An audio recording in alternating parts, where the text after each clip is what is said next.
Hello, good morning everyone, welcome to the Bhopal academy. जैसे कि आप सभी को पता है कि अपन लोगों ने फिज़िक्स का लेक्चर नंबर 16 कंप्लीट कर चुके हैं, जिसमें अपन ने लॉ ऑफ मोशन का बेसिक आइडिया लिया था। ओके, इसके बाद लॉ ऑफ मोशन टॉपिक को ही कंटिन्यू करते हुए आगे करते हुए अपन उसके बारे में और डीपली नॉलेज लेंगे या उसके बारे में डीपली पढ़ेंगे जो भी अपने टॉपिक बच चुके थे। जैसे मैंने आपको मेरी जब फर्स्ट क्लास थी, मतलब 16 नंबर का लेक्चर था, उसी में मैंने आपको एक मैप बता दिया था, एक रूपरेखा बता चुकी थी कि किस किस बारे में अपने को इस टॉपिक में डिस्कस करना है। ओके, तो अब अपन उसमें आगे जो अपने टॉपिक्स बचे हुए हैं उसको आज अपन आज के 17वें नंबर के लेक्चर में कंप्लीट करते हुए चलेंगे। तो आप सभी को मैंने बताया था कि सबसे पहले अपन ने फोर्स के बारे में डिस्कस कर चुका था फर्स्ट लेक्चर में। उसके बाद अपन ने first law of motion, second law of motion, third law of motion, inertia, ये सारी चीज़ें अपन ने कंप्लीट कर चुके थे। और इसी के साथ साथ मैंने आपको कुछ न्यूमेरिकल्स भी बताए थे सेकेंड लॉ ऑफ मोशन के, ठीक है, मोमेंटम के रिगार्डिंग। और बहुत सारे मैंने आपको क्वेश्चंस भी कराए थे जो कॉमन क्वेश्चंस आपके पीएनएसटी के एग्जाम में, पीवीएफटी के एग्जाम में आए हुए थे। तो आज भी हम topic wise questions plus topic का बेसिक कॉन्सेप्ट क्लियर करते हुए जाएंगे, ताकि सर जब आपकी प्रीवियस ईयर क्वेश्चंस की और प्रैक्टिस क्वेश्चंस की सीरीज लेके आए तो उस टाइम पे आपका जो बेसिक था वो इतना ज़्यादा कॉन्सेप्ट वाइज क्लियर हो जाए कि आपको वो क्वेश्चंस को सॉल्व करने में बिल्कुल भी कोई परेशानी का सामना नहीं करना पड़े। ठीक है, तो क्या आप सभी तैयार हैं अब? तो चलिए फटाफट अपनी पेन, कॉपी, जो भी सारी चीज़ें हैं वो लेके बैठ जाइए, क्योंकि आज का सेशन बहुत ही शानदार होने वाला है और आपको बहुत सारी ऐसी चीज़ें सीखने वाली मिलेंगी जो शायद आपने इससे पहले आज सीखा होगा, लेकिन उसका कॉन्सेप्ट मैं आपको आज बहुत ही अच्छे तरीके से क्लियर कराऊंगी। ओके, तो सभी लोग रेडी हैं? चलिए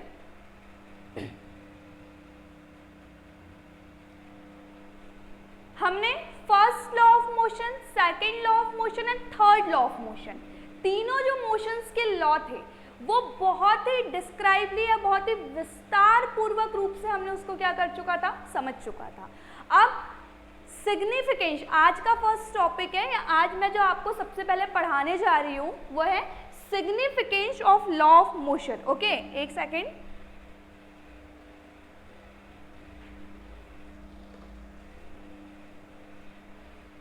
चलिए देखिए, significance of law of motion.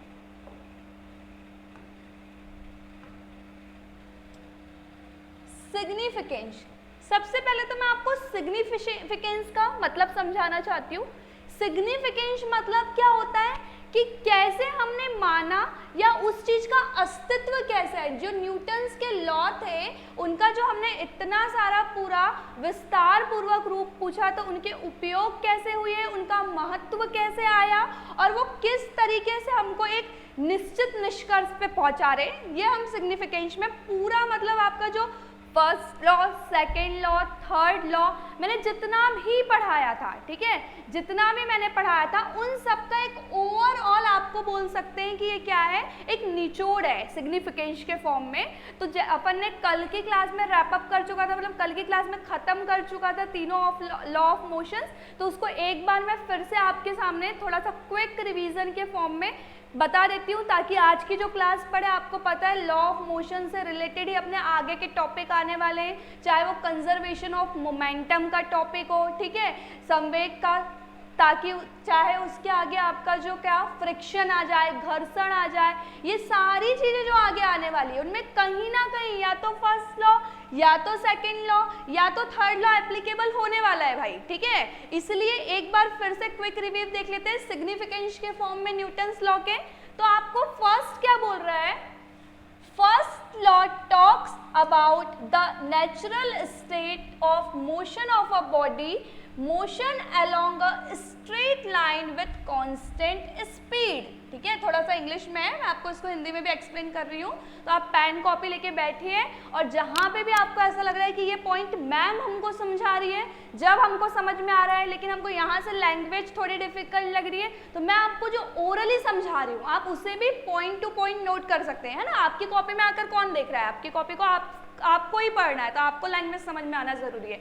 तो आप मेरी लैंग्वेज को अपनी लैंग्वेज में कन्वर्ट करके आप हिंदी से डायरेक्ट नोट्स मेकिंग भी कर सकते हैं, ताकि आप जब एग्जाम के लिए एक बार फटाफट रीड करें, आपका टाइम तो बहुत कम ही बचा है एग्जाम के लिए, तो उस टाइम पे आपको कोई इश्यू ना हो। ओके, तो first law talks about the natural state of motion, मतलब जो प्रथम नियम था गति का, वो प्राकृतिक अवस्था या प्राकृतिक अवस्था के बारे में बताता है किसी शरीर के, और जैसे कि motion along a straight line with constant speed, जैसे कि अगर किसी समतल रेखा में, ठीक है, किसी समतल रेखा में यदि किसी चीज की गति हो रही है तो वो क्या होती रहती है, चलती ही रहती है, चलती ही रहती है, चलती ही रहती है। कब तक, जब तक कि कोई क्या अप्लाई ना हो, फोर्स अप्लाई ना हो। मतलब ये क्या कह रहा है कि जो मोशन है वो नेचुरली होते जाएगा यदि एफ एक्सटर्नल, ठीक है,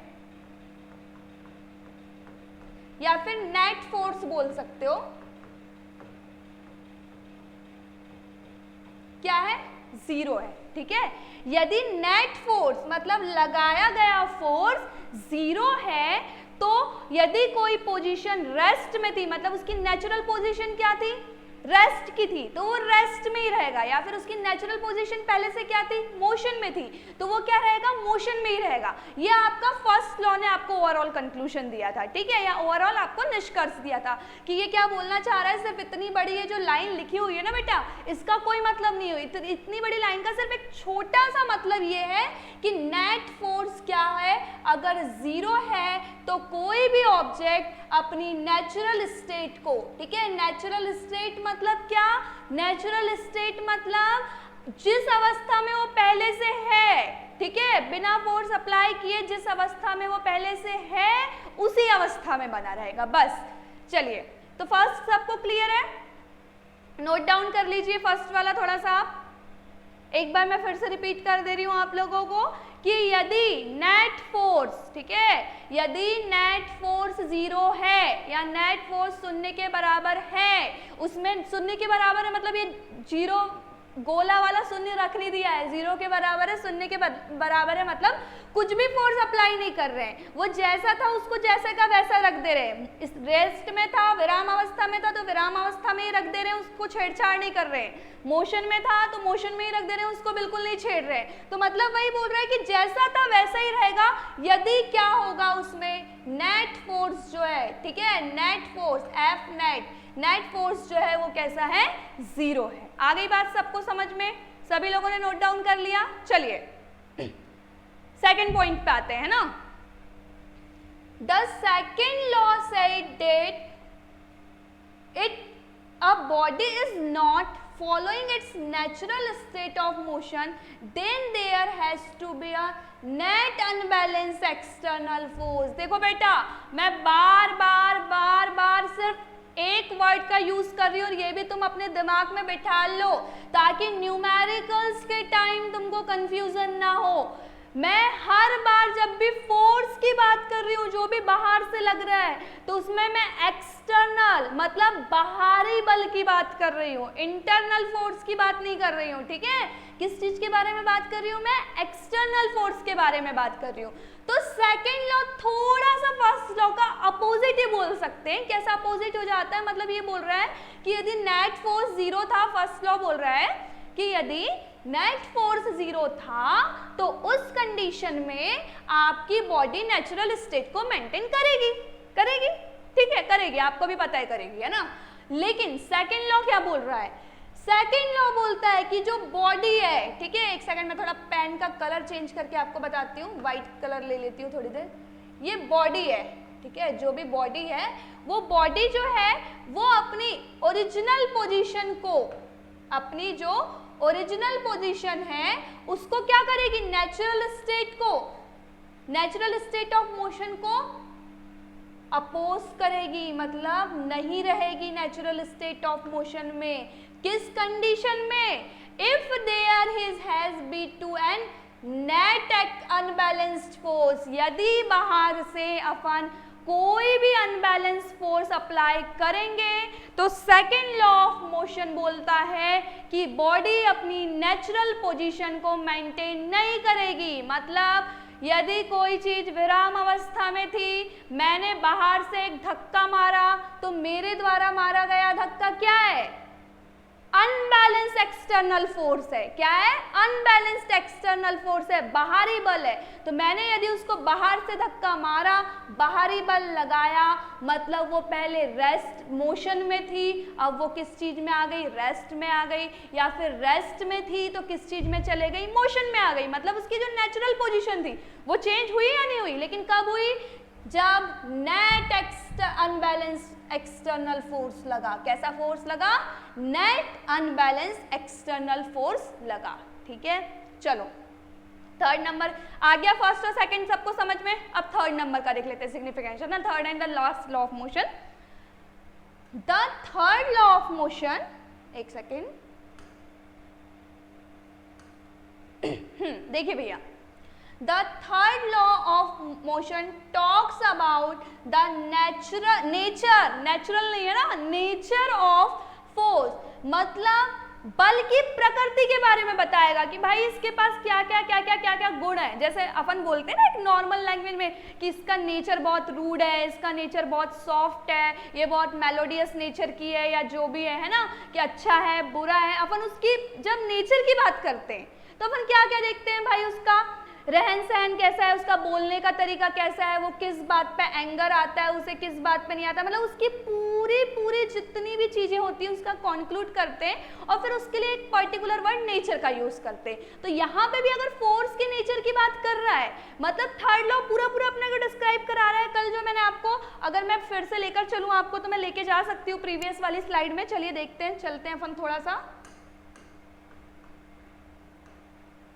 सॉरी शायद प्रीवियस वाली स्लाइड ऐड नहीं हो पा रही है, लेकिन मैं आपको बोल के ही बता दे रही हूँ कि कल आपने अगर नोट्स बनाए होंगे कल के टॉपिक के, तो मैंने बताया था कि किस किस चीज पे जो थर्ड लॉ ऑफ मोशन है उसके क्या रहते हैं, सीन रहते हैं, क्या क्या चीजों में वो एप्लीकेबल रहता है। जैसे कि मैंने बताया था उसकी प्रकृति के बारे में कि वो कैसे लगेंगे, डिफरेंट बॉडीज पे लगेंगे। ठीक है, मतलब एक्शन रिएक्शन पेयर जो होगा वो डिफरेंट बॉडीज पे होगा, पेयर में वर्क करेंगे। ठीक है, मैग्नीट्यूड में होगा, बहुत सारी चीजें बताई थी, मतलब ओवरऑल उसके बारे में बताया था कि उसकी नेचर कैसी होती है। तो थर्ड लॉ ने टोटल अपने को क्या बताया कि नेचर ऑफ फोर्स, मतलब लगने वाला जो बल है वो किस प्रकृति का होगा, वो किस तरीका का होगा। जैसे एग्जांपल आप बता सकते हो, फोर्स एग्जिस्ट इन पेयर, कि जो बल होते हैं वो हमेशा कैसे काम करते हैं? पेयर में, जोड़ों में, युग्म में काम करते हैं। ठीक है, किस चीज में काम करते हैं? युग्म में काम करते हैं। ये इसका एक नेचर हो गया। दूसरा नेचर अपन ने पढ़ा था, ठीक है, कि वो अपोजिट डायरेक्शन में लगते हैं, मतलब अगर एक्शन फोर्स सामने लग रहा है तो रिएक्शन फोर्स पीछे लगेगा। ठीक है, डिफरेंट बॉडी पे लगते हैं। जैसे अगर एक्शन फोर्स गन पे लग रहा है तो गन जो फोर्स लगाएगी वो किसके ऊपर लगाएगी? मेरे ऊपर लगाएगी या आपके ऊपर लगाएगी। ठीक है ना, आ रही है बात समझ में? तो ये तीनों लॉ को मैंने एक बार सिग्निफिकेंस पढ़ाने के साथ साथ आपको पूरा फिर से क्विक फ्लैश करा दिया है काय का, तीनों लॉ ऑफ मोशन जो मैंने आपको पढ़ाया था उसके बारे में। ठीक है, चलिए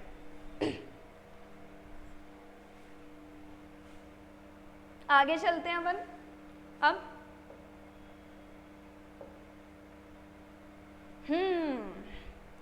तो बहुत इंटरेस्टिंग टॉपिक है। ठीक है,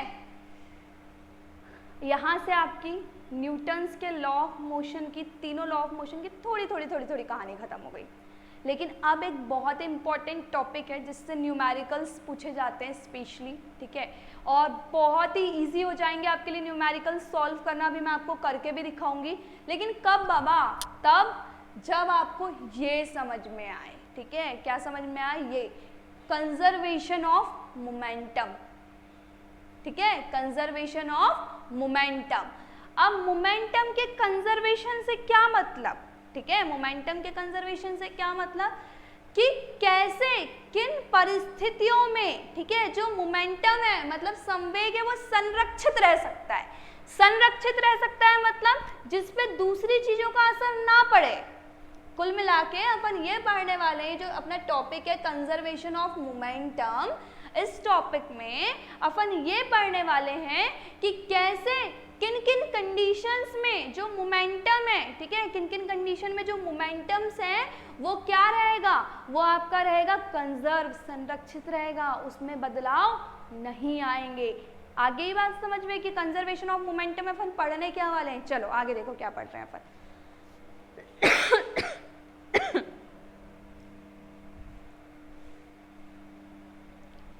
The total momentum of an isolated system of interacting particle is conserved, ठीक है। टोटल मोमेंटम, कुल संवेग ऑफ एन आइसोलेटेड सिस्टम, अभी मैं आपको बता रही हूँ आइसोलेटेड सिस्टम क्या होता है, एक सेकेंड है ना। Isolated system of interacting particle is conserve. Isolation मतलब क्या होता है, अभी कोविड के टाइम से तो हर कोई आया ही है, ठीक है, सभी ने कोविड के प्रोटोकॉल्स फॉलो किया ही होगा डेफिनेटली। तो कोविड के टाइम में भी आपने एक वर्ड सुना होगा कि उसे आइसोलेशन में रखा गया है, ठीक है। आइसोलेशन में रखा गया है तो क्या मतलब समझे थे बेटा आपको आइसोलेशन वर्ड से, बताइए क्या मतलब समझे थे? सबको पता है आइसोलेशन मतलब? वही वाला आइसोलेशन है, कहीं दूसरी दुनिया से नहीं आया है वाला आइसोलेशन, वही वाला आइसोलेशन है, ठीक है। आइसोलेशन मतलब जब कोविड के टाइम में तुमने समझा था आइसोलेशन, तो तुमने आइसोलेशन में ये समझा था कि भाई बाहर की कोई चीज अंदर नहीं आना है, अंदर की कोई चीज बाहर नहीं जाना है, तुम एक पेशेंट हो, तुमको एक प्रॉपर हॉल में सब कुछ प्रोवाइड कराया जाएगा, लेकिन तुम्हारा बाहरी दुनिया से कांटेक्ट खत्म है और बाहरी दुनिया का तुम्हारे से कांटेक्ट खत्म है फिजिकली, ठीक है, फोन वोन पे बात चल रही थी है ना, फिजिकली कांटेक्ट खत्म है। तो वैसे ही ये मोमेंटम के बारे में भी बोल रहा है कि total momentum of an isolated system, मतलब कोई भी सिस्टम अगर आइसोलेशन की पोजीशन में, आइसोलेशन की पोजीशन में मतलब उसमें बाहरी फोर्स अगर नहीं लग रहा है, एक्सटर्नल फोर्स, ठीक है, फिर से बोल रही हूं एक बार, एक्सटर्नल फोर्स नहीं लग रहा है तो पार्टिकल का जो मोमेंटम रहेगा वो क्या रहेगा, कंजर्व्ड रहेगा, मतलब चेंज नहीं होगा, पहले जितना था उतना ही बाद में रहेगा। जैसे कि समझा रही हूँ एक एग्जांपल से, ठीक है, एक स्लाइड ऐड करती हूँ मैं। देखो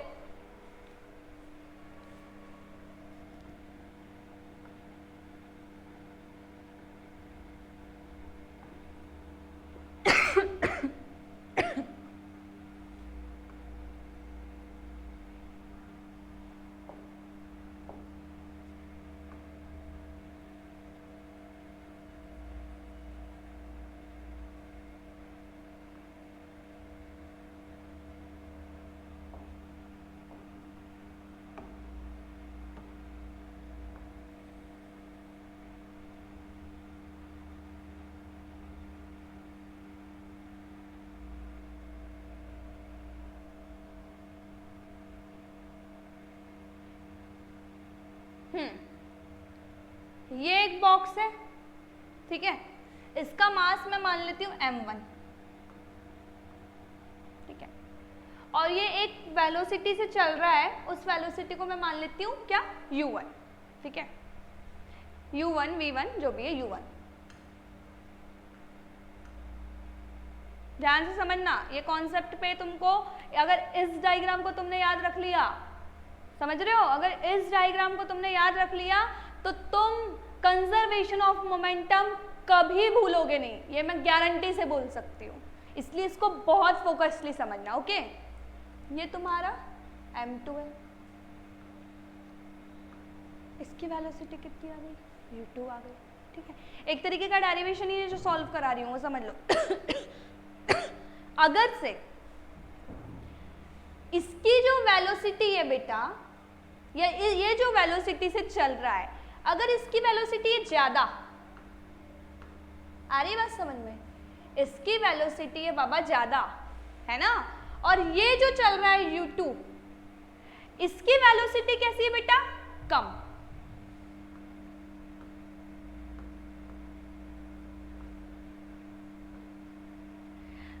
अगर तुम किसी को फॉलो कर रहे हो, सामने वाली गाड़ी की स्पीड है 40 किलोमीटर प्रति घंटा, तुम्हारी स्पीड है 70 किलोमीटर प्रति घंटा, तो एक पोजीशन ऐसा आएगा कि तुम उससे जाके टकरा जाओगे। टकरा जाओगे मतलब एक्सीडेंट नहीं हो जाएगा, टकरा जाओगे मतलब है कि तुम उसके लेवल में आ जाओगे, ठीक है। लेकिन यहाँ ये इसके जस्ट पीछे चल रहा है तो ये जाके टकरा जाएगा। तुम ब्रेक लगा सकते हो, तुम में दिमाग है कि टकराने से पहले तुम ब्रेक लगा दोगे, इसके पास नहीं है ना भाई उतना दिमाग। तो ये क्या करेगा, इसकी स्पीड ज़्यादा है, इसकी स्पीड कम है, तो ये धीरे धीरे धीरे धीरे चल रहा है। लेकिन ये वाला जो है ये उसके पीछे फटाक से एकदम भाग रहा है स्पीड में। तो एक मोमेंट के बाद जाकर या एक समय के बाद जाकर ये जो m1 है ना बेटा,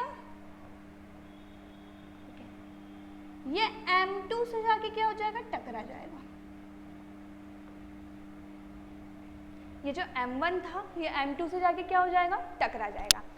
अब जब ये m1 m2 से जाके टकरा गया, ठीक है, तो हुआ क्या, हुआ ये कि ये जो m1 है, ठीक है, एक पेन का कलर लेते हैं हम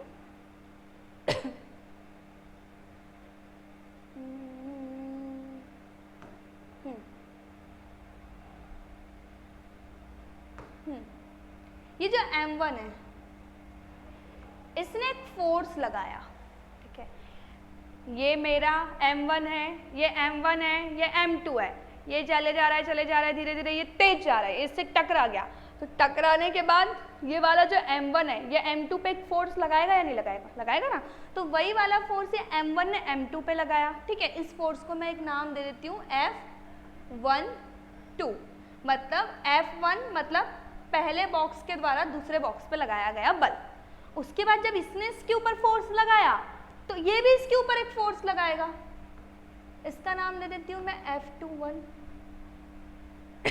इसके ऊपर क्या नाम दे देती हूँ, F21, ठीक है। अब भैया तुमने थर्ड लॉ ये आया कैसे कि इसने इसके ऊपर लगाया तो ये भी इसके ऊपर लगाया। इससे पहले अपन ने क्या पढ़े, थर्ड लॉ ऑफ मोशन पढ़े, और थर्ड लॉ ऑफ मोशन क्या बोलता है कि यदि आप किसी बॉडी पे एक फोर्स लगाते हो तो वो बॉडी भी आपके ऊपर फिर से क्या लगाती है, इक्वल एंड अपोजिट रिएक्शन लगाती है, ठीक है। तो इसने अगर इसके ऊपर फोर्स लगाया तो ये बोलेगा मैं क्यों शांत रहूं, मैं भी तेरे ऊपर लगाऊंगा, उसने भी लगाया उसके ऊपर, ठीक है। तो यहां से क्या कंक्लूजन निकला तुम्हारा कि F12 इक्वल्स हो गया काय का, माइनस F21 के। माइनस क्यों बेटा, माइनस ये इसलिए क्योंकि डायरेक्शन चेंज है, ठीक है। अगर मैं सामने की तरफ फोर्स लगा रही हूं तो सामने वाला मेरे तरफ पीछे की तरफ फोर्स लगा रहा है, इसलिए नेगेटिव डायरेक्शन है ना, नेगेटिव साइन, ओके। अब इन दोनों ने एक दूसरे पे फोर्स लगाया अब यहाँ पे ग्रेविटेशन का फोर्स भी लगेगा, जो ग्रेविटी लगाएगी m1g, और यहाँ पे भी एक फोर्स लगाएगी ग्रेविटी जो क्या है m2g, ठीक है, m1g m2g। लेकिन अपना कंजर्वेशन ऑफ मोमेंटम की फर्स्ट लाइन क्या बोलती है कि यदि एक्सटर्नल आइसोलेटेड सिस्टम है तो आइसोलेटेड सिस्टम में क्या होगा, law of conservation of momentum के अकॉर्डिंग मोमेंटम कंजर्व रहेगा, ठीक है, मोमेंटम संरक्षित रहेगा। तो अगर मैंने इसको एक सिस्टम मान लिया, अगर मैंने इसको एक सिस्टम मान लिया तो यहाँ पे जो चेंज ऑफ कंजर्वेशन है, मतलब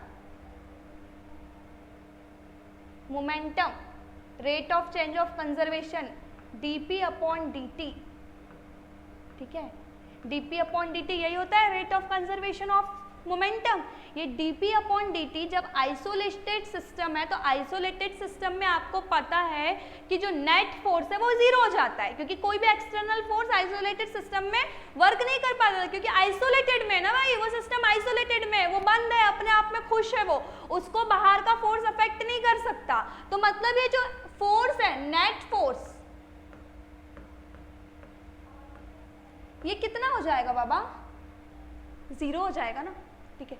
तो जब ये नेट फोर्स जीरो हो गया तो ये इधर चले जाएगा, ये भी जीरो हो गया, मतलब मोमेंटम में जो चेंज था वो क्या हो गया, जीरो हो गया। और क्या यही अपने को फर्स्ट पॉइंट नहीं बोल रहा था कि अगर कोई एक सिस्टम आइसोलेटेड है, ठीक है, अगर कोई सिस्टम आइसोलेटेड है मतलब बाहर से कुछ नहीं आ रहा, बाहरी बल काम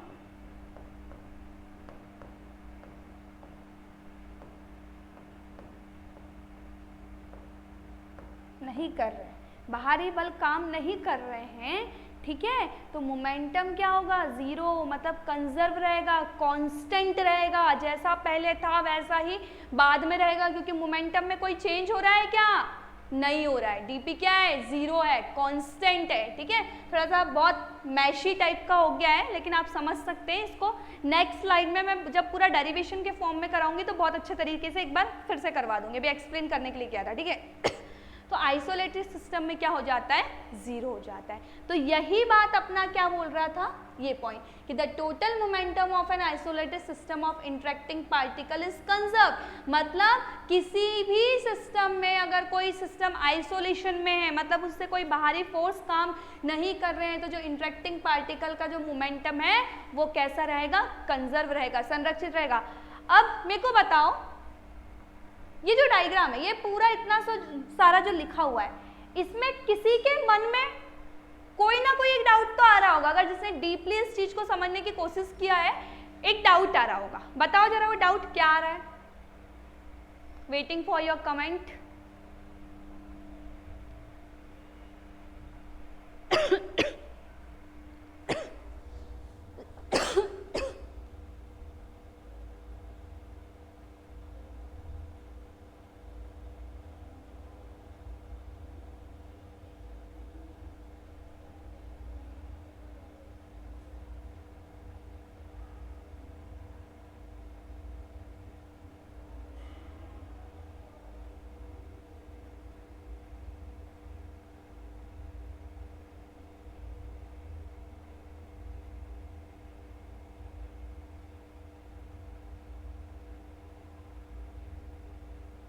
चलिए, पता चला सबको कि इसमें क्या डिफरेंस आया, या इसमें क्या डाउट है आप लोग को। मैं बताती हूँ कि आप लोग को क्या डाउट आना चाहिए था कि मैम आप तो बोल रहे थे कि फोर्स नहीं लगना चाहिए, भाई कोई फोर्स नहीं लग रहा है, कोई फोर्स नहीं लग रहा है, आइसोलेटेड सिस्टम है तो कोई फोर्स नहीं लग रहा है, लेकिन तो हमको तो यहाँ पे प्यारे प्यारे दो सुंदर सुंदर फोर्स दिख रहे हैं, एक ये और एक ये। जब ये दोनों फोर्स दिख रहे हैं तो ये जो सिस्टम था ये आइसोलेटेड कैसे हुआ। अब आई एक्सटर्नल और इंटरनल वाली बात समझ में, कि मैंने क्या बोला था, एक्सटर्नल फोर्स नहीं लगता है आइसोलेटेड सिस्टम में, और ये जो फोर्स लग रहे हैं ये दोनों कैसे फोर्स है, इंटरनल फोर्स है। बाहरी कारक आकर कोई फोर्स लगा रहा है क्या, नहीं लगा रहा है ना। जो दोनों फोर्स लगा रहे हैं एक दूसरे को वो कैसे फोर्स है, इंटरनल फोर्स है, ठीक है। इंटरनल फोर्स है मतलब कैसे, ये M1 बॉडी M2 पे लगा रही है और M2 बॉडी M1 पे लगा रही है, दोनों आपस में एक दूसरे को फोर्स लगाए जा रहे हैं। तो आगे जाके जब ये दोनों फोर्स को कैंसिल आउट होना ही है, इसका मतलब फोर्स क्या हो जाएंगे, जीरो ही हो जाएंगे। तो ये कॉन्सेप्ट यहाँ पे यही था कि आइसोलेटेड सिस्टम है तो उसमें इंटरनल फोर्स अगर लगते भी है तो उनकी वैल्यू कैंसिल आउट हो जाती है, ठीक है, इसलिए उनका कोई अस्तित्व नहीं होता या उनका होना ना होना बराबर होता है। पर ध्यान किस चीज का रखना है कि आइसोलेटेड सिस्टम तब होगा जब क्या ना लगे, बाहरी फोर्स ना लगे, या बाहरी फोर्स से अगर तुम उस चीज को हटा देते हो तो उस कंडीशन में क्या होता है, वो सिस्टम आइसोलेटेड होता है। आ गया समझ में। तो आप कोई इस चीज को डाउट में मत लेकर आना कि मैम यहाँ पे आपने फोर्स लिखे थे और आप तो बोल रहे थे कि फोर्स इंक्लूड नहीं हो रहा, तो उसका मैंने बता दिया बेटा, ये जो फोर्स है ना ये इंटरनल फोर्स है, ठीक है, और ये जो बात कर रहा है अपना मोमेंटम में किसके लिए कर रहा है, एक्सटर्नल फोर्स से आइसोलेशन की कर रहा है, ठीक है। चलो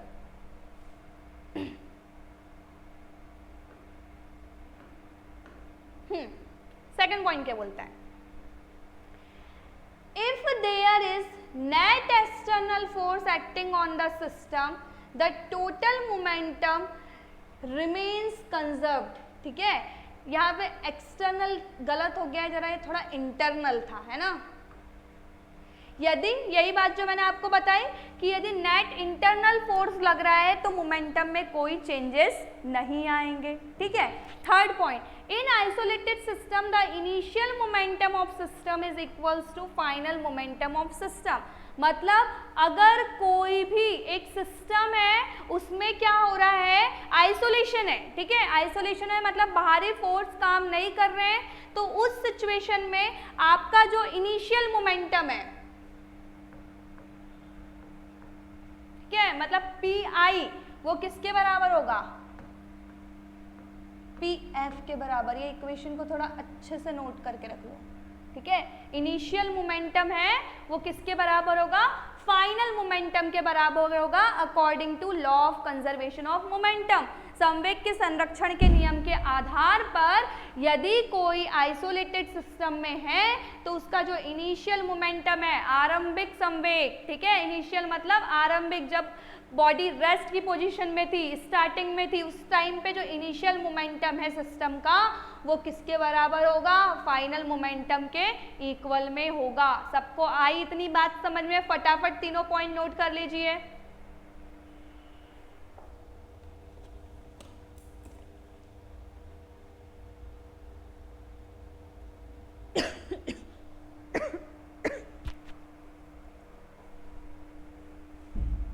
चलो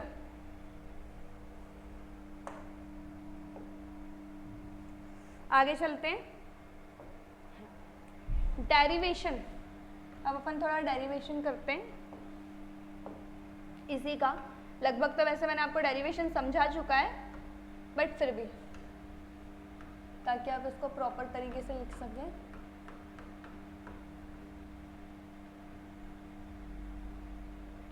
ठीक है, डेरिवेशन मतलब कैसे, देखो उसके लिए भी सबसे पहले आप इसको प्रॉपर तरीके से करते जाना है ना, मैं करवाते जा रही हूँ आपको। फटाफट नोट डाउन करते जाओ। पेन कॉपी लेके बैठे हो या नहीं सब लोग? हाँ बैठे हो तो करते जाओ प्रॉपर। M1 है, ये M2 है, ठीक है, ये U1 वेलोसिटी से चल रहा है, ये U2 वेलोसिटी से चल रहा है। अब यहाँ पे U1 जो है, ये क्या हो गया भाई, चलो मैं व्हाइटनर का यूज, नहीं ब्लैक का यूज कर लेती हूँ थोड़ा सा। ये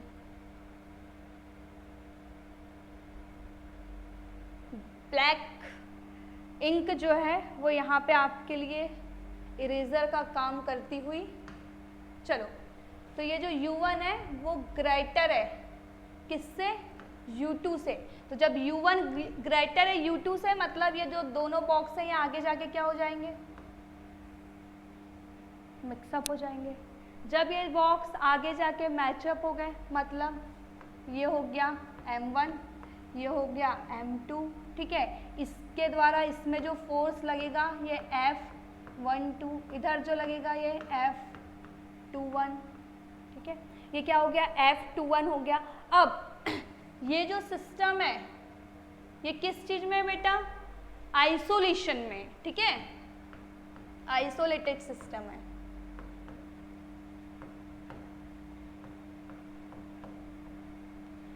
आइसोलेटेड सिस्टम में मतलब मैं एक बार फिर से हिंदी से लिख दे रही हूं, बाहरी बल का अवरोध करेगा ये, है ना।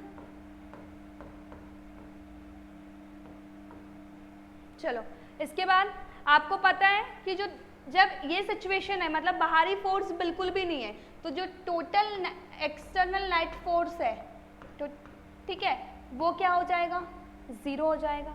और अपन ने सेकेंड लॉ ऑफ मोशन के अकॉर्डिंग पढ़ ही चुका था कि F is equals to dp by dt, ठीक है। इसके बाद का मैं यहाँ पे करा रही हूँ, है ना, इसको थोड़ा क्लियर आउट कर लेती हूँ।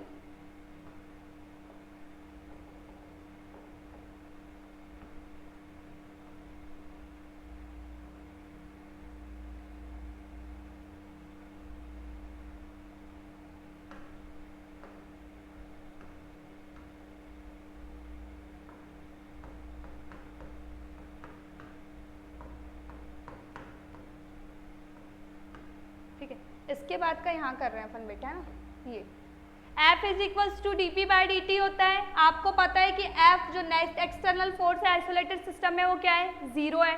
जब 0 है तो ये क्या हो गया, D P upon D T, ये यहाँ चले गया, 0 हो गया। 0 dp मतलब rate of change of momentum क्या हो गया, 0 हो गया। जब rate of change of momentum, ठीक है, जब rate of change of momentum 0 हो गया, इसका मतलब जो इनिशियल वेलोसिटी थी pi वो किसके बराबर हो गई, pf के बराबर हो गई, ठीक है। इनिशियल वेलोसिटी फाइनल वेलोसिटी के बराबर हो गई, या इनिशियल मोमेंटम फाइनल मोमेंटम के बराबर हो गया। और आप सभी को पता है मोमेंटम मतलब क्या, यहाँ पे साइड में ब्रैकेट में लिख देती हूँ, मोमेंटम बराबर mv, मास इनटू वेलोसिटी, ठीक है। तो जब ये p इनिशियल में मतलब वेलोसिटी भी कैसी होगी, इनिशियल होगी, ठीक है। और दो मासेस हैं आपके पास, तो m1v1 प्लस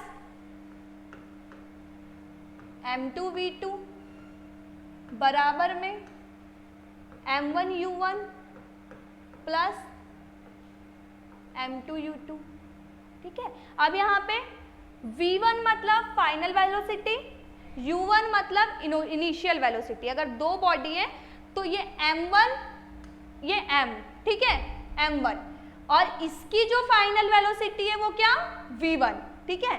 m2 मतलब ये वाला बॉक्स, ठीक है, इसकी जो फाइनल वेलोसिटी है वो क्या, v2। m1 मतलब फिर यही वाला बॉक्स, इसकी इनिशियल वेलोसिटी, अभी फाइनल की बात कर रही थी, अभी इनिशियल की बात कर रही हूँ, ठीक है। इसकी इनिशियल वेलोसिटी मतलब u1, ठीक है। ये m2, इसकी इनिशियल वेलोसिटी इनिशियल वेलोसिटी मतलब u2। तो ये जो फाइनल एक्सप्रेशन आपका आया, ठीक है, ये क्या आया, m1v1 plus m2v2 is equals to m1u1 plus m2u2। आ गई बात समझ में, चलो। तो ये आपका law of conservation of momentum का डेरिवेशन था जो आपको करना था। आप इसको फटाफट एक बार नोट डाउन कर लीजिए। इसी से बेटा न्यूमेरिकल सॉल्व होंगे। ये जो इतना बड़ा स्टेटमेंट है ना, बहुत सुंदर सुंदर तरीके से डिब्बे में पैक करके लिख लेना, क्योंकि इसी से आपके क्या बनने वाले, न्यूमेरिकल्स बनने वाले। ओके चलो फटाफट।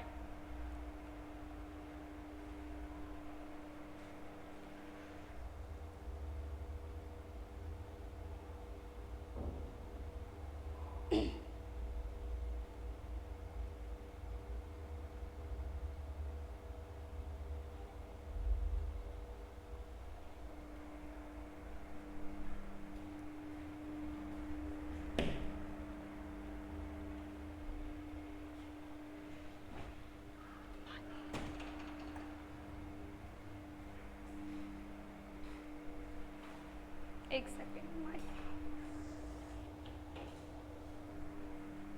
चलो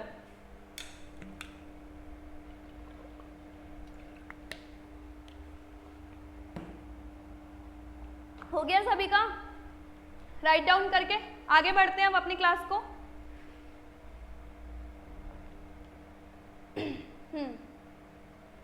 एक न्यूमेरिकल, बहुत ही अच्छा सा न्यूमेरिकल लेके आई हूँ मैं आपके लिए, ताकि आप बहुत ही अच्छे तरीके से एप्लीकेशन समझ लें कि भाई एक्चुअली में हुआ क्या। थोड़ा सा अच्छा हाँ, एक चीज और, कंजर्वेशन ऑफ मोमेंटम समझाने से पहले मैं आपको थोड़ा सा एप्लीकेशन बता देती हूँ, basic application of conservation of momentum, कहाँ कहाँ पे अप्लाई होता है एक्चुअली में कंजर्वेशन ऑफ मोमेंटम। तो चलिए देखिए,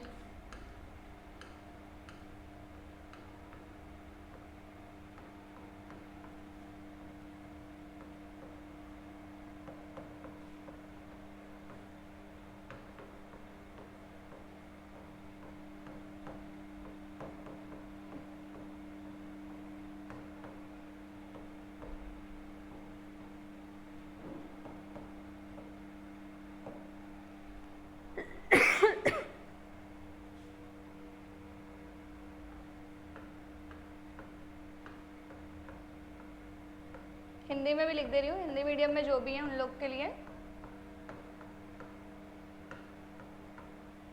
के अनुप्रयोग।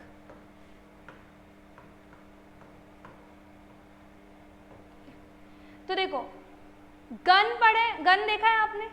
तो गन का जो रिकॉइल होता है, ठीक है, गन का जो रिकॉइल होता है मतलब गन के बुलेट पे जो तुमने फोर्स लगाया, फिर जब बुलेट सामने की तरफ निकली तो बुलेट ने according to third law of motion मतलब गति के तृतीय नियम के अनुसार हमारे ऊपर भी एक बल लगाया। तो एक्चुअली में उस कंडीशन में भी किस चीज का उपयोग हो रहा है? कंजर्वेशन ऑफ मोमेंटम का उपयोग हो रहा है। अभी कैसे मैं न्यूमेरिकल उसी से रिलेटेड करा रही हूँ, रिकॉइल वेलोसिटी ऑफ गन से, तो उसमें मैं बहुत अच्छे से समझाऊंगी कि किस तरीके से, ठीक है। तो पहला एप्लीकेशन तो आप ये लिख सकते हैं कि रिकॉइल ऑफ गन,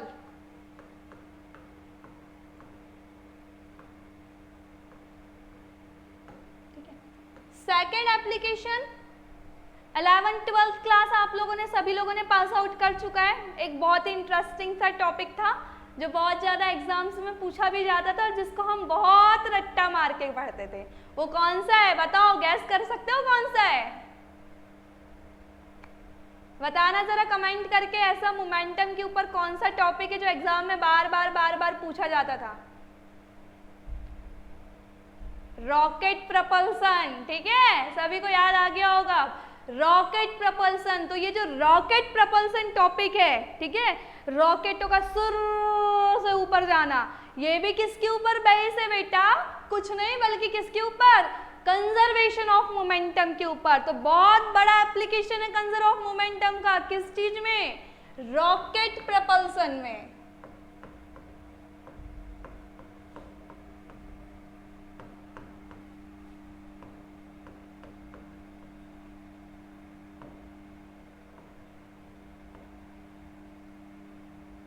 किस चीज में?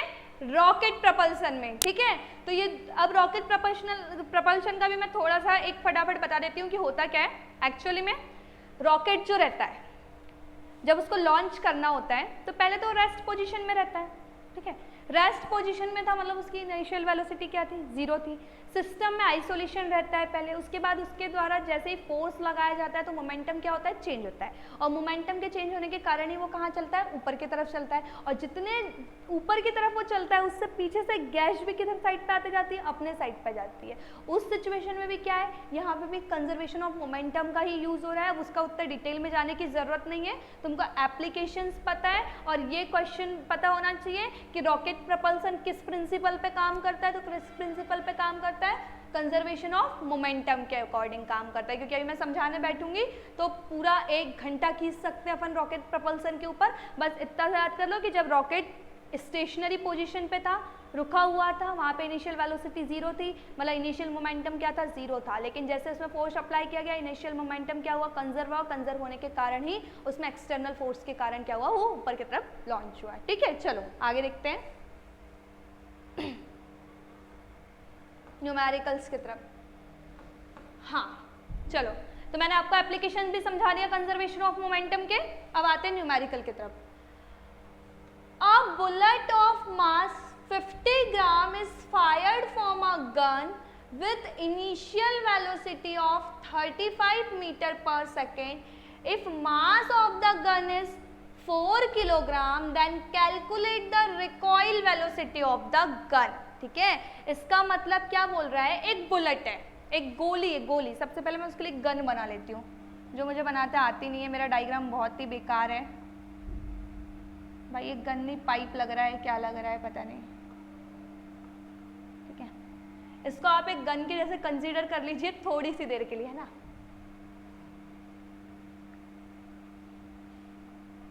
ऐसी होती क्या बुलेट? ठीक है, ये एक बुलेट है, दिख रही है क्या बुलेट? ये अब दिखेगी। ये एक बुलेट है, गन है, गन है, बुलेट है, ठीक है। अब क्या बोल रहा है कि अब बुलेट ऑफ मास 2 नहीं है, ये ऑफ है बेटा, ठीक है। अब bullet of mass 50 gram is fired from a gun, मतलब ये जो बुलेट है इसका मास कितना है? 50 ग्राम है, ठीक है। Fired from a gun with initial velocity of 35 metre per second. Velocity कितनी हो गई इसकी?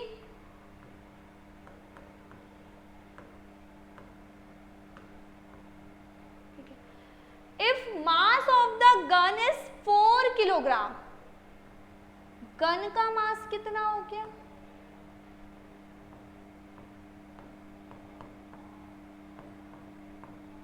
4 किलोग्राम। तो आपको क्या निकालना है? Then calculate the recoil velocity of gun. मतलब अगर 35 मीटर पर सेकेंड की स्पीड से गन का बुलेट आगे जा रहा है तो गन कितने वेलोसिटी से मुझे या आपको रिकॉइल चलेगी? If I am a fireman, मतलब मैं अगर बंदूक चलाने वाली हूँ, मैंने बंदूक चलाया तो मेरी जो बंदूक की, मेरी बुलेट नहीं, मेरी बंदूक की बुलेट, ठीक है, मेरी जो बंदूक की बुलेट है वो 35 मीटर पर सेकंड की स्पीड से आगे बढ़ी। तो आपको पता है थर्ड लॉ ऑफ मोशन के अकॉर्डिंग यही, ये मेरे को भी धक्का देगी पीछे की तरफ, तो कितने वेलोसिटी से ये मुझे हिट करेगी, आपको इस क्वेश्चन में यही निकालना है, बाकी कुछ नहीं निकालना है। तो देखो इसके लिए अपन आ जाते हैं सीधे सीधे अपने प्यारे से फॉर्मूले पे, है ना। इसके लिए मैं एक स्लाइड ऐड कर लेती हूँ। अभी आपको मैंने बताया था कि जो मास ऑफ बुलेट है ये कितना है? 50 ग्राम है, ठीक है। वेलोसिटी 35 मीटर पर सेकेंड है। मास ऑफ गन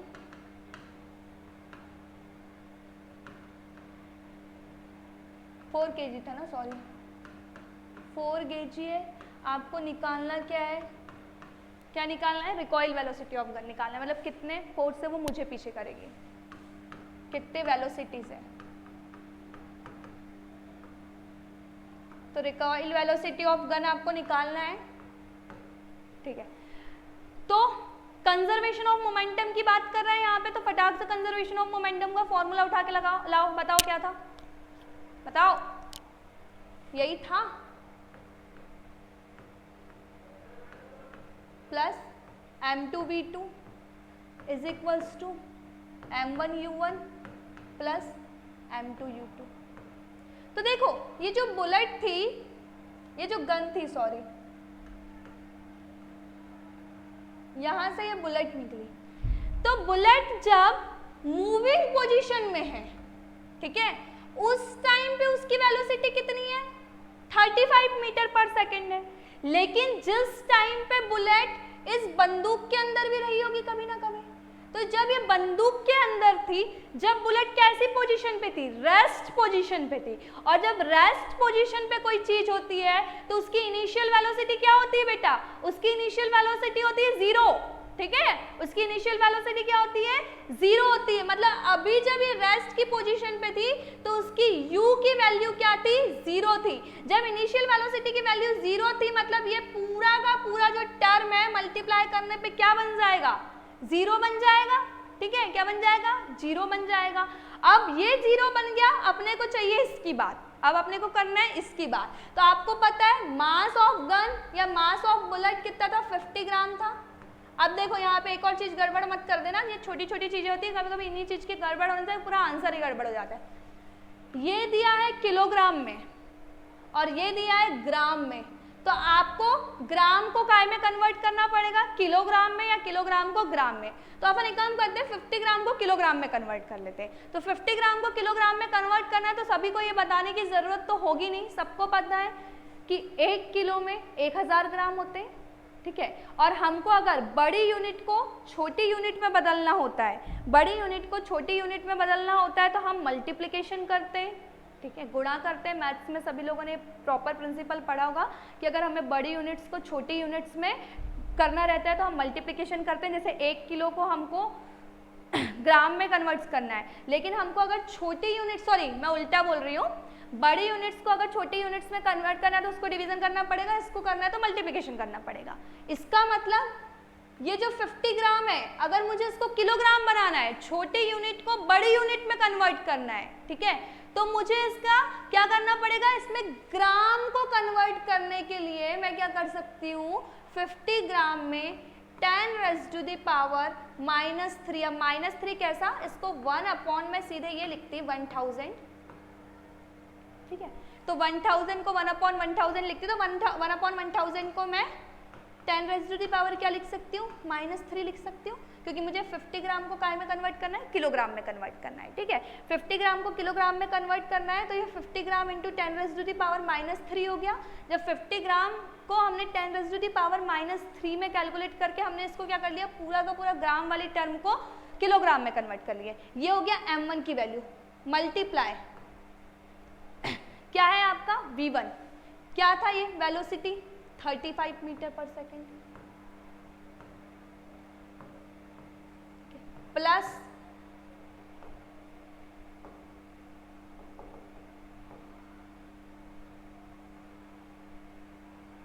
इसको थोड़ा ऊपर ले जा लेते हैं हम, प्लस m2 अपने पास कितना था बेटा 4 kg, और निकालना क्या था v2, मतलब फाइनल वेलोसिटी जो अपने को रिकॉइल होने के बाद आई या अपने को रिकॉइलेशन के टाइम जो फाइनल वेलोसिटी आई, इनटू तो ये v2 को मैं जैसे का वैसा रखूंगी, ठीक है। अब क्या हो जाएगा ये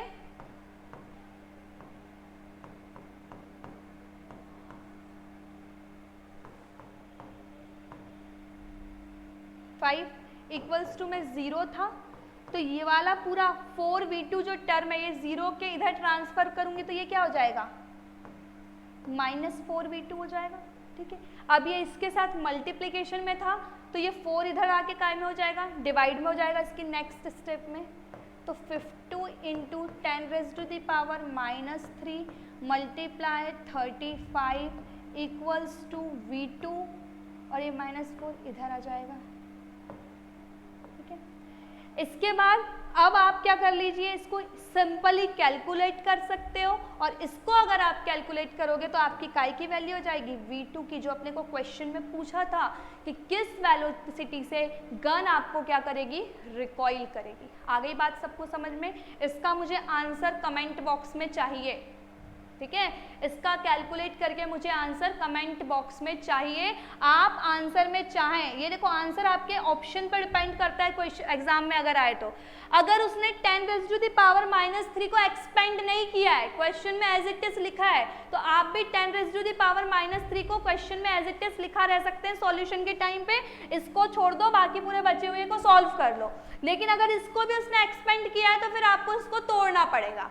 तो वो ऑप्शन में किस तरीके से आंसर दिया हुआ है उस अकॉर्डिंग आप इसे कैलकुलेट कर सकते हैं। तो दोनों ही तरीके से आप मुझे कमेंट बॉक्स में से कैलकुलेट करके बताएंगे, ठीक है। चलिए आगे देखते हैं। सबसे पहले तो मैं आपको ये बताना चाहती हूँ कि बेटा यहाँ पे अपना कंजर्वेशन ऑफ मोमेंटम टॉपिक होता है एंड, ठीक है। ये एक न्यूमेरिकल मैंने करके बताया है सर, आपको आगे की क्लासेस में जब पूरे क्वेश्चन प्रैक्टिस सेशन चलेगा वहाँ पे बहुत सारे न्यूमेरिकल्स आएंगे, तो आपको 2-3 चीज़ें कॉन्सेप्ट में रखना है। जैसे कि अगर इनिशियल वेलोसिटी अगर 0 है तो पूरा का पूरा वाला जो टर्म है वो क्या हो जाएगा, 0 हो जाएगा। सीधे आप फाइनल वाले टर्म में रख के वैल्यूज निकाल सकते हो। अगर m1 गिवन है, v1 गिवन है, m2 गिवन है तो v2 की वैल्यू निकाल सकते हो। v2 m2 v1 गिवन है तो m1 की वैल्यू निकाल सकते हो, है ना, ट्रांसपोजिंग करके। तो आपको ये याद रखना है। उसके बाद फॉर्मूला याद रखना है, और तीसरी बात याद रखना है कि यदि आइसोलेटेड सिस्टम है तो नेट एक्सटर्नल फोर्स क्या रहेगा, 0 रहेगा, और इस रीजन से मोमेंटम कंजर्व रहेगा, और इसी को बोला जाता है कंजर्वेशन ऑफ मोमेंटम। क्लियर है सबको? ठीक है। कोई भी अगर डाउट हो तो आप मुझे कमेंट बॉक्स में बता सकते हैं, मैं आपका डेफिनेटली आंसर करूंगी। ओके चलिए।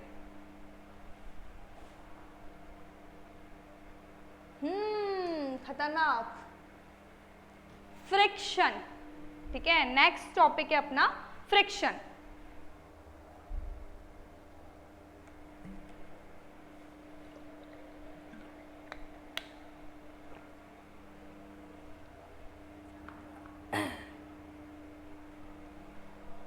क्या है बाबा फ्रिक्शन?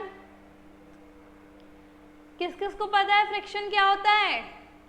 सबको पता है? चलो नहीं भी पता है तो सुन लो आज क्या होता है।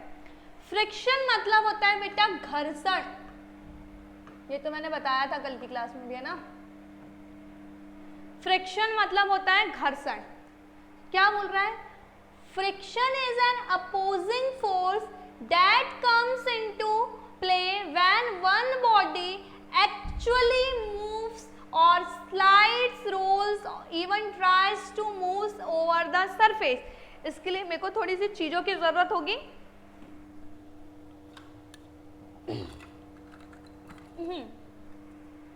फ्रिक्शन समझा रही हूँ मैं, देखो पहले तो डेफिनेशन समझा देती हूँ।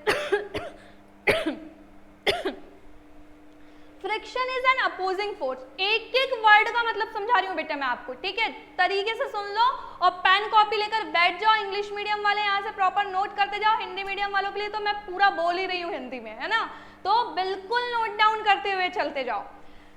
Friction is an opposing force, मतलब घर्षण एक विरोधी बल है, ठीक है, घर्षण कैसा है, एक विरोधी बल है। दैट कम्स इनटू प्ले, जो लगता है जब वन बॉडी मतलब एक बॉडी एक्चुअली मूव्स, मतलब मूव करती है या आगे पीछे होती है किसके ऊपर, या मूव करने की कोशिश करती है किसके ऊपर, दूसरी बॉडी के ऊपर। मतलब एक चीज जब दूसरी चीज के ऊपर मूव करने की कोशिश करती है, चलने की कोशिश करती है, स्लाइड करने की कोशिश करती है, मतलब घिसटने की कोशिश करती है, घूमने की, रोलिंग करने की कोशिश करती है, उस कंडीशन में जो अपोजिंग फोर्स विरोधी बल लगाया जाता है पहली सतह के द्वारा दूसरी सतह पे, उसी बल को क्या कहते हैं, घर्षण कहते हैं, ठीक है, उसी बल को क्या कहते हैं, घर्षण कहते हैं। एक बार फिर से जब दो बॉडी या दो सतह, दो बॉडी एक दूसरे के ऊपर नहीं, पहली बॉडी के ऊपर दूसरी बॉडी, ठीक है, वन बॉडी एक्चुअली मूव्स और even tries to moves over मतलब ऊपर, है ना, जब एक सतह के ऊपर दूसरी बॉडी का सतह चलने की, ठीक है, आगे बढ़ने की, रोलिंग करने की या स्लाइडिंग करने की, या मतलब खिसटने की, चलने की, घूमने की कोशिश करती है, तो उस कंडीशन में, उस परिस्थिति में, ठीक है, जो सरफेस है एक विरोधी बल लगाता है और उसी बल को क्या बोला जाता है, उसी बल को घर्षण बोला जाता है या उसी बल को फ्रिक्शन बोला जाता है, ठीक है। आ गई सबको फ्रिक्शन का कॉन्सेप्ट समझ में? चलो एक बार फिर से बता रही हूँ। Thus the force of friction is the force that develop at the surface of contact of two body and impeding their relative motion। मतलब फोर्स ऑफ फ्रिक्शन, घर्षण का बल ऐसा फोर्स है जो सरफेस, कांटेक्ट सरफेस, मतलब जहाँ पे दो चीजें एक दूसरे से कांटेक्ट में आ रही है, एक दूसरे के से मिल रही है, उस जगह पे ऐसा लगने वाला फोर्स को क्या बोला जाता है, जो दो बॉडी के बीच में लगता है और अपोज करता है, मतलब उसको बढ़ने से रोकने की कोशिश करता है, उस फोर्स को क्या बोला जाता है, या उस फोर्स को क्या बोला जाता है, फ्रिक्शन बोला जाता है। क्या बोला जाता है? उस फोर्स को फ्रिक्शन बोला जाता है। चलो अब मैं समझाती हूँ। दो बॉडी बोल रहा है, मतलब समझ लो ये पहली बॉडी है, ठीक है, ये पहली बॉडी है, मतलब ये ए है। कहाँ गया अपना ए, कहाँ गया वन बॉडी। चलो ये वन बॉडी को मैं मान लेती हूँ ए, ये अपना ए है, ये ऐसे सीधा खड़ा हुआ है, इसके ऊपर ये दूसरी बॉडी है। कहाँ गई अनदर बॉडी?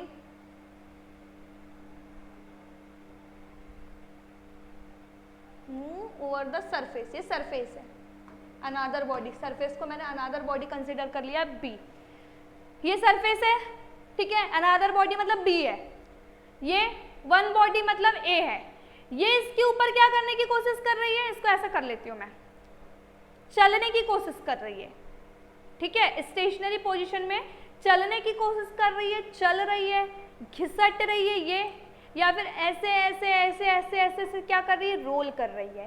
तो ये जो सरफेस है ना बेटा, ये सरफेस में एक फोर्स लगेगा जो इसको क्या करने की कोशिश करेगा, रेस्ट्रिक्ट, अपोज करने की फोर्स। मतलब ये जब आगे बढ़ने की कोशिश कर रहा है और आगे बढ़ने की कोशिश में एक फोर्स लगा रहा है, तो उस फोर्स को अपोज करना चाहेगा एक फोर्स, और वो फोर्स किसके द्वारा लगेगा, ये नीचे वाला बी सरफेस के द्वारा। और ये जो सरफेस इसके ऊपर जो फोर्स लगाएगा ना, ये ए के ऊपर ये जो बी सरफेस, वही फोर्स को क्या बोला गया है, फ्रिक्शन का फोर्स बोला गया है, ठीक है। अब फ्रिक्शन का फोर्स कैसे लगता है, क्या होता है, कितने टाइप से लगता है, कहाँ लगता है, सब बताती हूँ मैं। चलो डे टू डे लाइफ के फटाफट मुझे कमेंट में 2 फ्रिक्शन के एग्जाम्पल बता दीजिए आप लोग। कहाँ कहाँ यूज होता है बेटा फ्रिक्शन?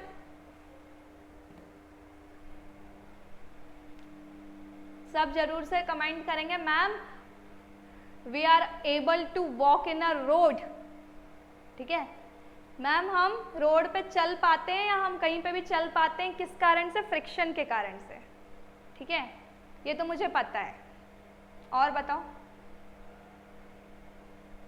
अच्छा चलो ठीक है, देखो तो फ्रिक्शन, हाँ बिल्कुल सही बताया आप लोगों ने, फ्रिक्शन के कारण ही, फ्रिक्शन का एक बहुत बड़ा एग्जाम्पल है कि हम फ्रिक्शन के कारण कहाँ चल सकते हैं? किसी भी चीज में चल सकते हैं, ठीक है। ग्रिप, मतलब ग्रिप का फॉर्मेशन जिस भी चीज में होता है ना, वो ग्रिप का फॉर्मेशन ही किस कारण से होता है बेटा? फ्रिक्शन के कारण होता है, ठीक है। जितना ज्यादा ग्रिप होगा उतना ज्यादा फ्रिक्शनल फोर्स ज्यादा होगा, जितना कम ग्रिप होगा उतना कम फ्रिक्शनल फोर्स होगा। इसी का एक एग्जांपल तुम देख सकते हो कि जो रनिंग वाले शूज होते हैं, जो रेस वगैरह में रनिंग वाले जो शूज होते हैं, उनका ग्रिप आपने देखा है कितना गहरा ग्रिप होता है, ठीक है। बहुत ज़्यादा बॉयज़ को बहुत अच्छे से, इवन गर्ल्स को भी पता ही होगा, ठीक है, कि बहुत ज़्यादा क्या होता है? ग्रिप होता है। जैसे बैडमिंटन वगैरह खेल रहे हो अपन लोग, आप लोग, या फिर रेस वगैरह में पार्टिसिपेट कर रहे हो, या कोई भी स्पोर्टी शूज जो होते हैं उनका ग्रिप क्या होता है? ज़्यादा होता है। तो ग्रिप ज़्यादा क्यों होता है? सिर्फ फ्रिक्शन को बढ़ाने के लिए, ताकि आप क्या ना हो सके? स्लिप ना हो सके। क्योंकि फ्रिक्शन अगर होगा तो तुम वॉक करने में, रन, फ्रिक्शन अगर नहीं होगा तो तुम वॉक करने में, रन करने में एबल नहीं होगे, ठीक है। और जितना ज़्यादा सरफेस स्मूथ रहेगा फ्रिक्शन उतना कम रहेगा, जितना ज़्यादा सरफेस रफ रहेगा फ्रिक्शन उतना ज़्यादा रहेगा और आपको बांध के रखने की कोशिश करेगा। इसलिए जो शूज़ वगैरह होते हैं रनिंग वगैरह के, उनमें जो ग्रिप होता है वो ग्रिप किस लिए होता है? फ्रिक्शन को बढ़ाने के लिए। देखो कैसे अपनी फिजिक्स कहाँ कहाँ पे यूज हो रही है ना। तो चलो फ्रिक्शन आ गया, सबको समझ में क्या होता है, आगे देखते हैं। एडवांटेज ऑफ फ्रिक्शन तो मैंने आपको बात करते करते ही समझा ही चुकी थी। अपन चलने में एबल होते हैं या वॉक करने में एबल होते हैं फ्रिक्शन की प्रेजेंट के कारण, ठीक है। ऐसे बहुत सारे एग्जांपल है फ्रिक्शन के जो आपको डेली लाइफ में पता ही होगा। चलिए अब अपन देख लेते हैं थोड़े से डिसएडवांटेज ऑफ फ्रिक्शन। पढ़िए क्या है डिसएडवांटेज ऑफ फ्रिक्शन।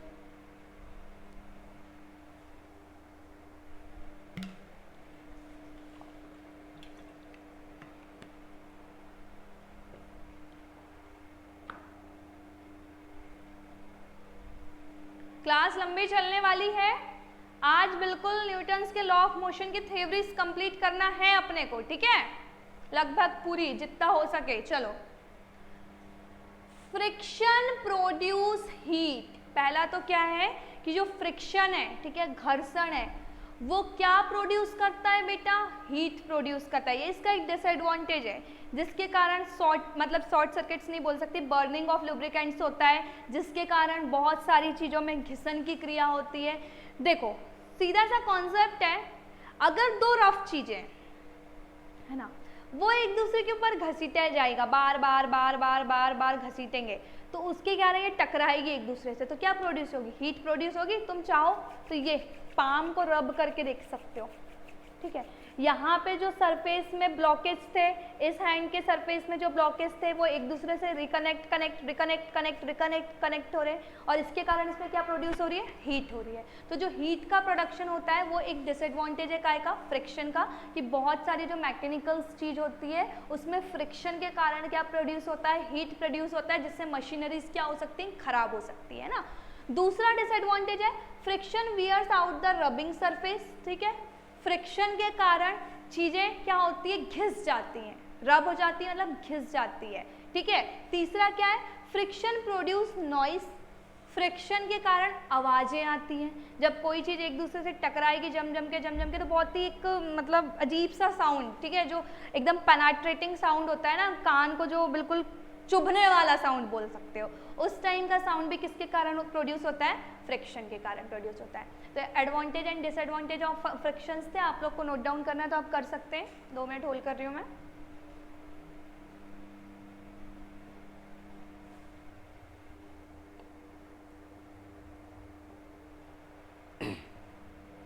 चलो आगे देखो क्या है, टाइप्स ऑफ फ्रिक्शन, ठीक है। टाइप्स ऑफ फ्रिक्शन मतलब friction is of 3 type. Friction 3 type के होते हैं, ठीक है। पहला कौन सा फ्रिक्शन है? अभी तक हमने फ्रिक्शन के बारे में पढ़ा, फ्रिक्शन के टाइप्स के बारे में पढ़ते हैं। पहला है आपका स्टैटिक फ्रिक्शन, दूसरा है आपका स्लाइडिंग फ्रिक्शन, तीसरा है आपका रोलिंग फ्रिक्शन। ठीक है, तो नाम से ही समझा दे रही हूँ पहले तो मैं आपको कि होता क्या है। स्टैटिक फ्रिक्शन मतलब यदि फ्रिक्शन एक जगह पे क्या है, रुका हुआ है। ठीक है, घर्षण का मान एक जगह पे रुका हुआ है, एक चीज है जो रुकी हुई है और उसके ऊपर जो फ्रिक्शन का फोर्स लग रहा है वो कैसा फ्रिक्शन होगा? स्टैटिक फ्रिक्शन होगा। उसके बाद स्लाइडिंग फ्रिक्शन मतलब यदि एक चीज के ऊपर दूसरी चीज क्या कर रही है, रोल कर रही है, घूम रही है, स्लाइड कर रही है, तो उस कंडीशन में जो फ्रिक्शन लगेगा वो कैसा फ्रिक्शन लगेगा? स्लाइडिंग फ्रिक्शन लगेगा। उसके बाद तीसरा क्या है? Rolling friction. स्लाइडिंग फ्रिक्शन मतलब जस्ट मूव कर रही है, एकदम मूव कर रही है, आगे की तरफ सिर्फ सीधे सीधे सीधे सीधे बढ़े जा रही है घसीट के, तो वो कौन सी फ्रिक्शन कहलाएगा? आपका स्लाइडिंग फ्रिक्शन। तीसरा आपका क्या होता है? Rolling friction. ठीक है, तीसरा आपका कौन सा फ्रिक्शन होता है बेटा? Rolling friction. मतलब जब चीजें एक दूसरे के ऊपर चक्के की सहायता से या व्हील की सहायता से रोल करना चालू कर दे रही है, तो उस फ्रिक्शन को क्या बोलेंगे अपन? रोलिंग फ्रिक्शन बोलेंगे। ठीक है, इसका थोड़ा डिटेल अगर अपन आगे समझ रहे हैं, चलो देखो। स्टैटिक फ्रिक्शन, अभी मैं इसका पूरा एक प्रॉपर डायग्राम से आपको समझा दूंगी क्या होता है। अच्छा, समझा ही देती हूँ पहले, चलो, तो बहुत इजी हो जाएगा।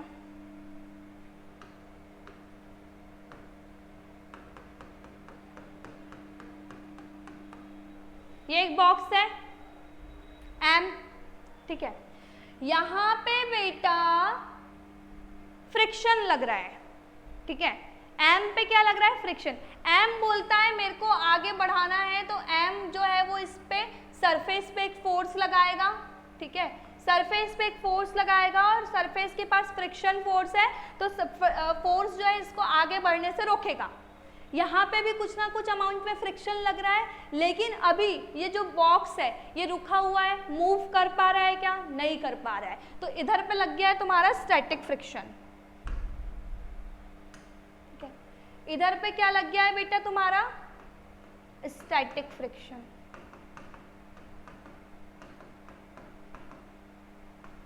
क्लियर है? इधर पे क्या लग गया आपका? स्टैटिक फ्रिक्शन लग गया। ओके, अब देखो,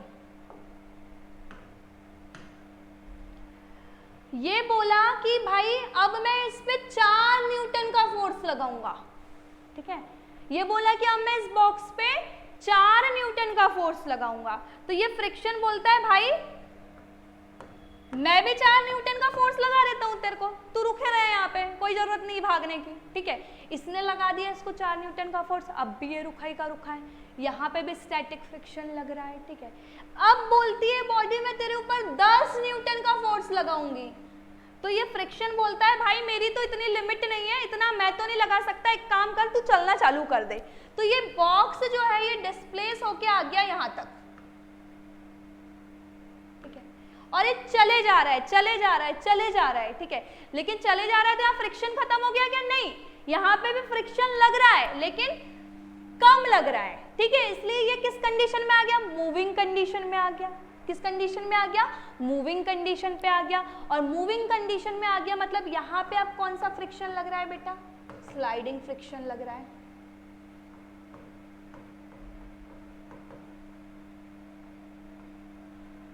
ठीक है, इसके बाद अब बोलता है मैं तेरे को, रुक जा, 2-3 चक्के दे देता हूं, तेरे को बहुत दिक्कत जा रही है ना घूमने की, तो यहां से मैं इसको क्लीन कर दूं क्या?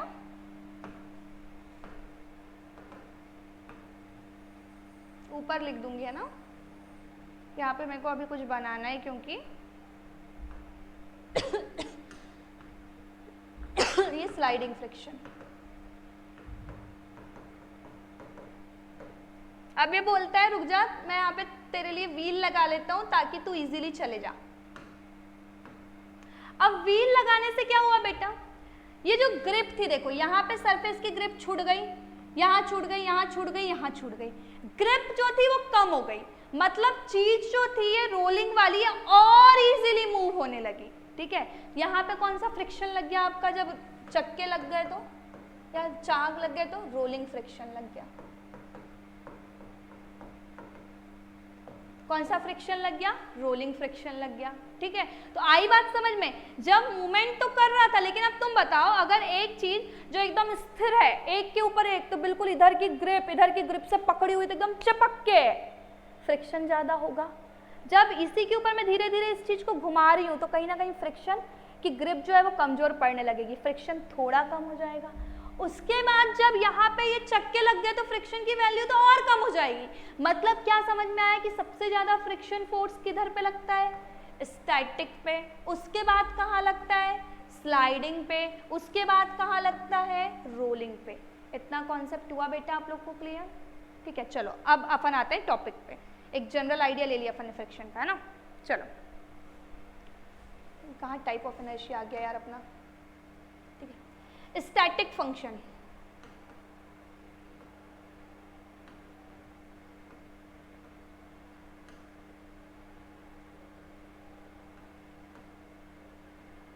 है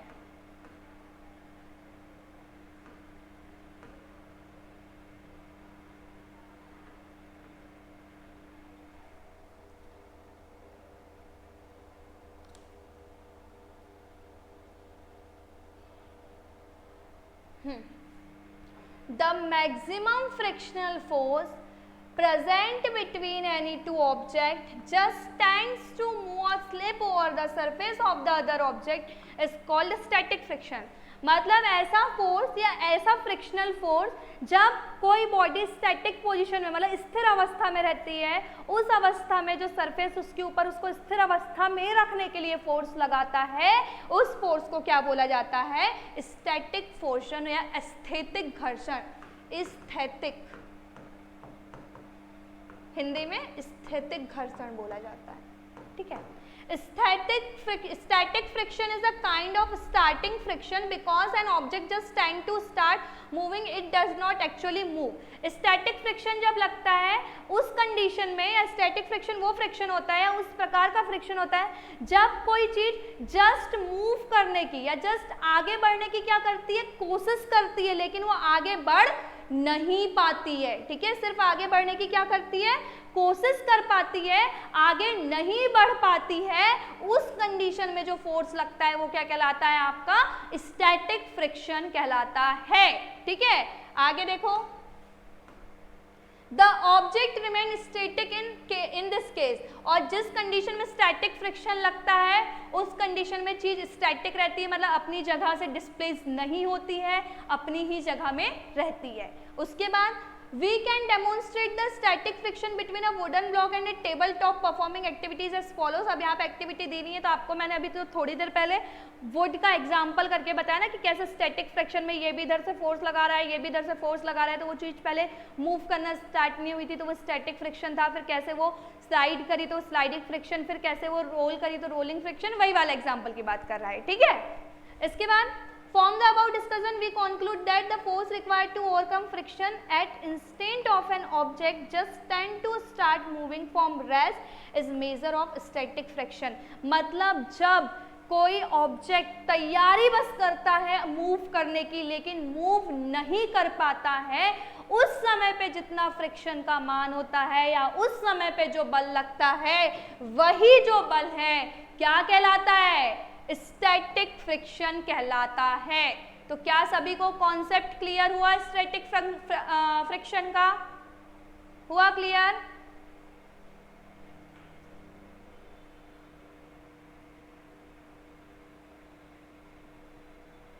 ठीक है, चलो इसको नोट डाउन कर लो फटाक से।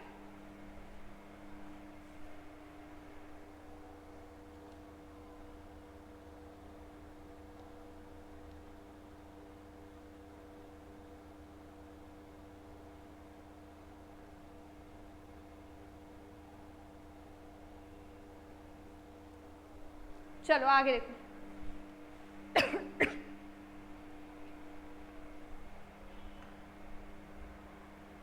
sliding friction। The frictional force present when one object moves slowly over the surface of another object is known as sliding friction। मतलब ऐसा फ्रिक्शन जब धीरे धीरे कोई ऑब्जेक्ट दूसरे ऑब्जेक्ट के ऊपर मूव करना स्टार्ट कर लेता है या दूसरे ऑब्जेक्ट के ऊपर जाना स्टार्ट कर देता है, उस कंडीशन में जो फ्रिक्शन लगता है, ठीक है, उस कंडीशन में जो फ्रिक्शन लगता है उस फ्रिक्शन को क्या बोला जाता है?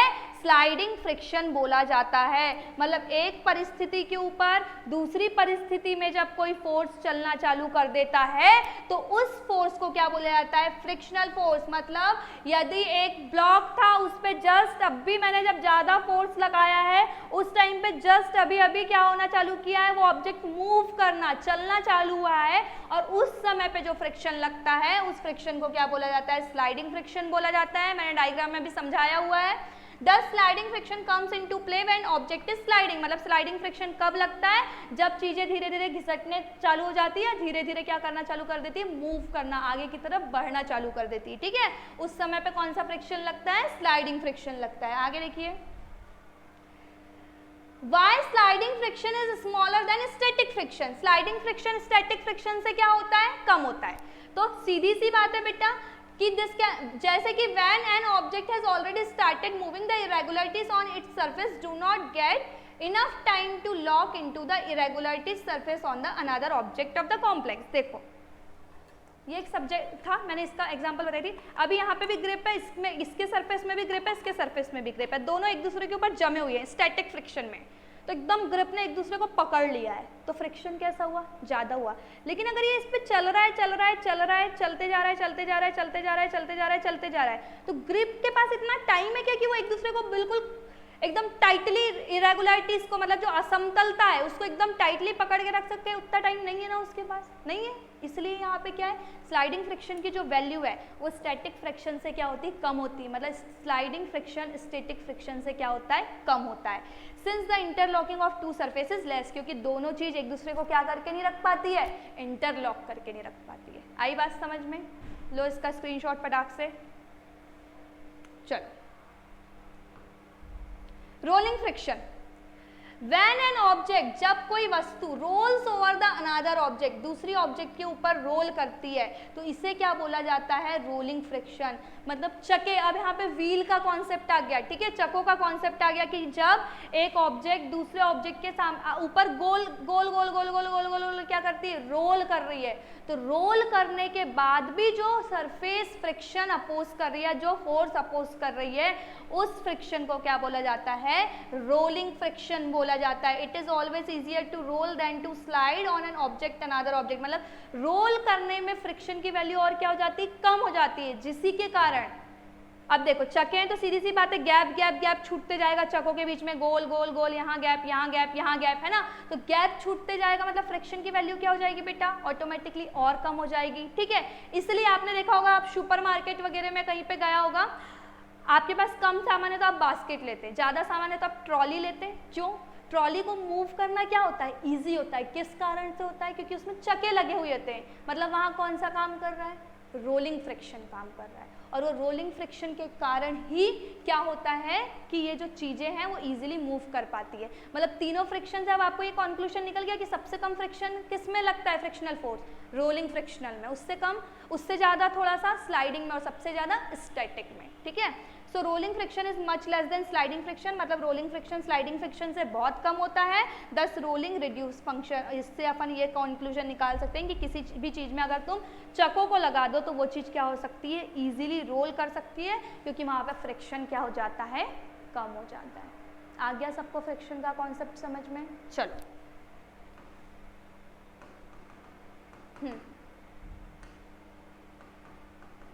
चलो तो आज की क्लास अपनी यहीं पे ख़त्म करते हैं अपन लोग। आई होप आपको फ्रिक्शन बहुत अच्छे से समझ में आ गया होगा। तो आपका जो लॉ ऑफ मोशन टॉपिक था वो आज उसकी थ्योरेटिकल पार्ट जितना भी था पूरा कंप्लीट हो चुका है।